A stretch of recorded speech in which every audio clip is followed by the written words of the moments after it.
Yotani Ilya Kinarati Ebile Bikile Atambukaliti Gati Bilisuma Wankafallu Qabsoon ummanni aanaa shaallaa geggeesse qabsoo haarawaa miti. Qabsoon ummanni aanaa shaallaa geggeesse qabsoo haarawaa miti. Qabsaa'ota irraa wanti nu barannu qabsoodha wanti irraa barannu.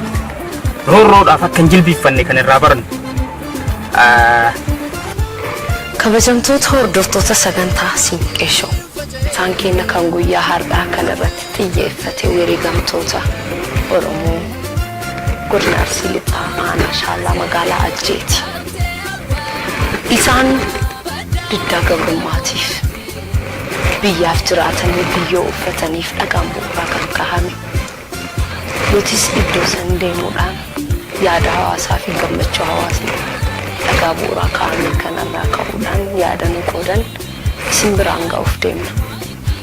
Sagantaa Siinqeeshoo daawwadhaan affeerraa kenna. Turtii keessan nu faana taasisa.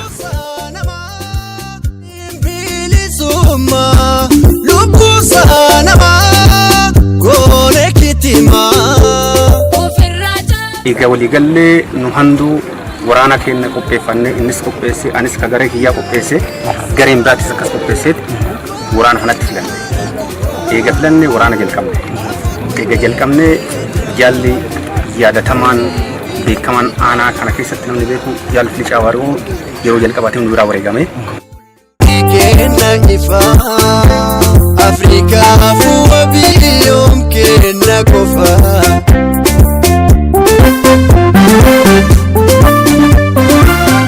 Kayoon nu jalqaba qabsoomnee fi gabrummaa baachuu dadhabne gabrummaa nutti hammaannaan gabrummaa kana hamma dandeenyeen akkuma jeneraal Waaqoo guutuu jedhan hamma dandeenyeen ofirraa faccifna jenneeti itti marii adeemsifne. Hawwiin bilisummaa namaan baaftu lubbuu itti gadhiisanii ta ofii gatanii ta firaa gadhiisanii qe'ee ofii gatanii maatii ofiitiin adda badanii loon ofiitiin adda badanii qabeenya ofii akka biyyeetiin lafa laakkaanii bilisummaa fi afoo deemanii diina ufafoo dhiibanii afoo ba'uu qaban. Iddoo siidaan dhagaan bu'uuraa amma itti kaayamu kana gaafa sanas turean akka tasaa ta'ee gaafa laancheerii achii gadhiistee nama jaha iddoo tokko fixxan bira ture garuu dhukaasaan lafaarreen fallee kaasuu nu dhoorgite waraabessa nyaachiftee gaafa san. Wanti nu qabsoomneef itti deemaarra bakkaan hin geenne tuqushee hin jirtu. Bakki kun gaara Goojjoo jedhama. Iddoo kallattii afurii lolli gaggeeffame keessaa naannoo nama 40 du'e asitti. Kallattii afurii lolli gaggeeffame iddoon kallattiin afaffaan ammoo naannoo Burraa Booramatti namni iddoo tokko namni 27 dhume. Amma guyyaa tokko ma guyyama tokko kun hunduu.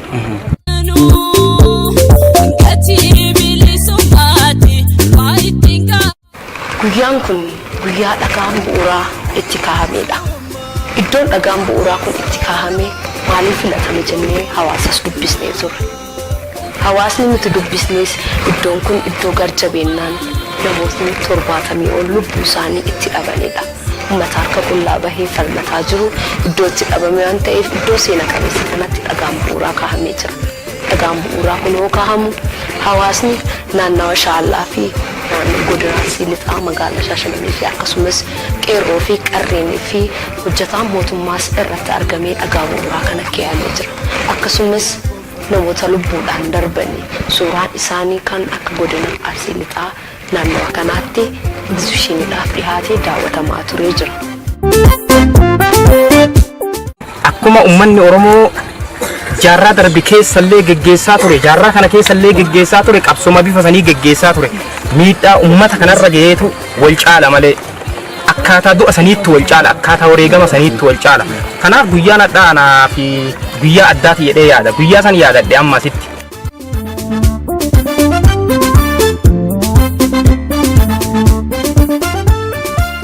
Qeerroon tiffachuu qaba qabsoo tana tiffatee taara argate tana tiffatee tanafti ammoo nu hafti jedhu waan nu hafti jedhu dhawaataan nama targati qabatetu itti dhuftullee gaafachuullee eeggachuullee barbaadachuullee danda'a waan ta'eef isa tana qabatee tokkummaadhaan waliigalteedhaan jaalalaan itti deemee qabsoo tana tiffate. Goonni waan sodaatu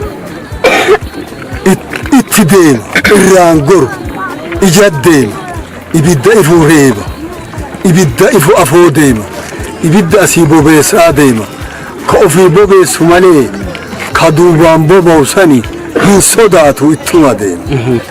Nuti si darbuu dandeenya kan duubaan dhufullee isaan yaadatee sabni keenya ammoo akka diinaaf harka hin laanne akka hin danda'u jedhee akka hin dadhabne hin danda'u jedhee akka biraa hamne kana nu yaachisa dhaloota dhufuus hin jajjabeessa. Kaleessa madaan tun siidaa kana dhaabuun madaa tana qaabsisuu jecha. Eentu ilmi abbaan isaa asitti wareegame dirree kanatti wareegame firri isaa lammiin isaa siidaa kana yoo arge kaleessa asitti namni keenya wareegame maaliif wareegame bilisummaadhaaf maaliif wareegame gantuutu keessa jira gantuutu nama duratti ijaare gantuu uf keessa balleessina ganuu uf keessa balleessina nu yaachisa. Kanaafi siidaan goota keenya barabaraan akka yaadatamu asitti dhaabuun kun na gammachiisa. Borus nus darbinus kan duubaan dhufus yaadannoo nama keenyaati jechaadha. Yaadannoo goota keenyaati. Namni keenya diinatti akka harkaan kennine nu yaachisa jechaadha. Seenaa qaba. Seenaa akka hin banne. Seenaan Oromoota, seena goota Oromoo, seenaan isaanii akka hin banne siidaan kun yoo dhaabate dhalootaatti darba. Hin badu seenaan. Qabsaa'ota irraa wanti nu barannu qabsoodha wanti irraa barannu. Roorroodhaaf akka hin jilbiiffanne kan irraa barannu. Warri mataa gurraachaa ijoolleen didiqqaan kunniin du'a sodaatuu diduu qaba. Uggee itti deemuu qaba. Yoo guyyaan ga'ee du'uu qaba. Yoo hireen gooteef ajjeesee galuu qaba. Kabajamtoota hordoftoota sagantaa Siinqeeshoo. Sagantaan keenya kan guyyaa har'aa kanumaan goolabamu. Yeroo biraa gootowwan lubbuudhaan jiraatan qabannee isinii dhiyaanna. Kan yaaddan isinii haa milkaa'u. Siinqeen teenya bakka isin jirtan maratti hoffoltii isinii haa kennitu. Waan nu daawwattaniif guddaa galatoomaa.